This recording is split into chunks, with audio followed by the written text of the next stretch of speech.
खुलुमबाय लोगोफोर दिनै मोननै बिटिआरनि मोनसे गुदुं गुदुं खबर नोंथांमोननि गेजेराव नुदों जे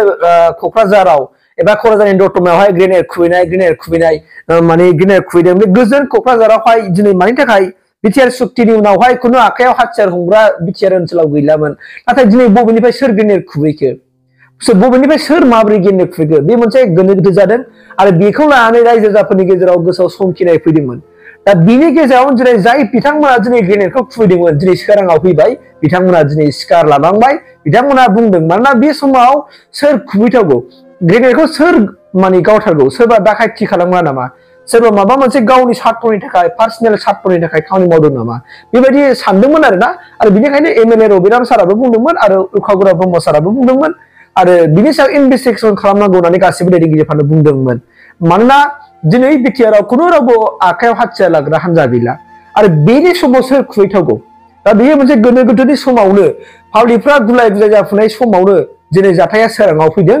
आरो बिथांमोना जायफोरनाखि बे ग्रेनेडखौ गालांदों बिथांमोना खुद गावसोरनो दिनै सिखार लादों एबा मोनसे नटिस फैनायनि गेजेरजों फोरमायदों बिथांमोना बुंनाय जाहैबाय मा सुंद'यै कमतापुर लिबारेशन अर्गेनाइजेशन अर्थात केएल बे केएल बिथांमोना सासे दतमानि समन सरकारनाव 5 लाख रां डिमान्ड खालामदोंमोन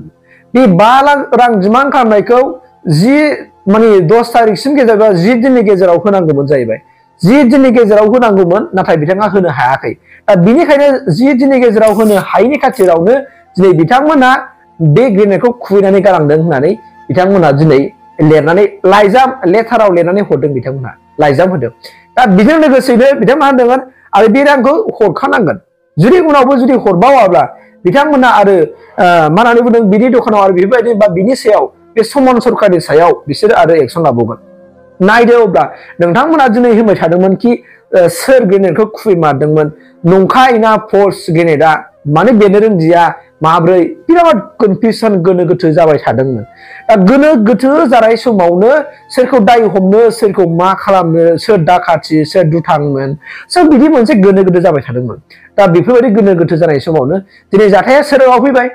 सोराङाव फैबाय दिनै खुद गावसोरनो बिथांमोना जे केएल बिथांमोना गावसोरनो दिनै सिखार लाबाय कि जोङो समन सरकारनाव जों 5 लाख रां डिमान्ड खालामदोंमोन बे 5 लाख रां डिमान्ड खालामनायखौ 10 दिननि गेजेरावनो होनांगौमोन नाथाय बिथांमोना होआखै समन सरकारा होआखै बिनिखायनो बिथांमोना बेखौ आक्रमण खालामनाय महरै बिनि दखानाव ग्रेनेड खुबैदोंमोन होननानै बुंदों बिथांमोना गावसोरनो बुंनाय सोरबा बानायनानै बुंनाय नङा गावसोरनो खुद लिरनाय फोसाव बिलाइयाव लिरनानै बिथांमोना दिनै फसा खालामनानै होदों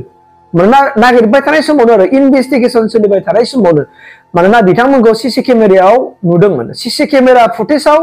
बिथांमोना नुदों बिथांखौ खिन्थु बिथांमोना माखासे बाइकजों फैनानै आरो खोमसिनिखाय बारा मोजां क्लियार माने सिनायनो हायाखै मानसिफोरखौ दा थेवब्लाबो दिनै बिथांमोना गावसोरनो बुंनानै लाखाबाय सिखार लाखाबाय कि 5 लाख डिमान्ड खालामदोंमोन 5 लाख रां डिमान्ड खालामदोंमोन आरो बे रांखौ थि समाव होनांगौमोन अर्थात 10 दिननि गेजेराव होनांगौमोन आरो बे 10 दिनाव एबा टाइम बायदि सम बायदि होयिनि खाथिरावहाय दिनै बिथांमोना बे ग्रेनेडखौ खुबैनानै गालांदों होननानै बुंनाय जादों अब्ला नोंथांमोना दिनैनिफ्राय आरो दानिफ्राय जायफोरनाखि बेफार फालांगि खालामो नोंथांमोना हुसियार जादो दाना नोंथांमोना बेफार फालांगि खालामनाय समाव माब्लाबा मोना गुना बहाबा थांगोन माला फैगोन स' बेबायदि समावबो नोंथांमोनखौ एबा नोंखौ टारगेट खालामनानै बिथांमोना बैसोर जायखौ जों बुंबाय थादों केएल बिथांमोना नोंखौ आक्रमण खालामनो हागौ एबा नोंनावबो नटिस थांनो हागौ बे डिमान्ड खालामनाय अब्ला बेनि सायाव आसाम गभर्नमेन्टआ बिटिआर गभर्नमेन्टआ प्रशासना मा एक्सन लागोन फैबाय थानाय समावसो मिथिसिगोन लोगोफोर स' जों होनदों बिटिसि जानायनि उनाव बिटिसिआव पिस फैबाय शान्ति फैबाय गोजोन फैबाय नङा होमबा नाथाय गोजोन फैफिननाय समावनो दिनै हरखाब मानसिफोरनि गेजेराव मोनसे शक लाबोदों गिखांनाय लानानै फैदों मानसिफोरनि गेजेराव मोनसे गिनाय लानानै फैदों जे मा जाथावगौ बिलाय सोर गारथावगौ नङा होमबा सोरबा दाखाथि हान्जाया गारदों नामा बा सोरबा पार्सनेलि गावनि बेनिफिटनि थाखाय गारदों नामा बा माने इलेक्सन खाथि फैनायखाय सोरबा सिगिनो थाखाय सुबुंखौ सिगिनो थाखाय स' बेफोरबायदि खामानिखौ मावदों नामा बेबायदि मोनसे गोनो गोथो सानथिफ्रा रायजो राजाफोरनि गेजेराव बिटिआर हालामनि रायजो राजाफोरनि गेजेराव सोमजिखांदोंमोन एबा नुजादोंमोन दा बेखौ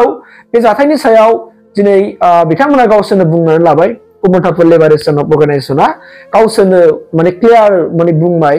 माने जे गावसोरसो गारदोंमोन आरो बे समन सरकारनाव 5 लाख रां दाबिदोंमोन बे रांखौ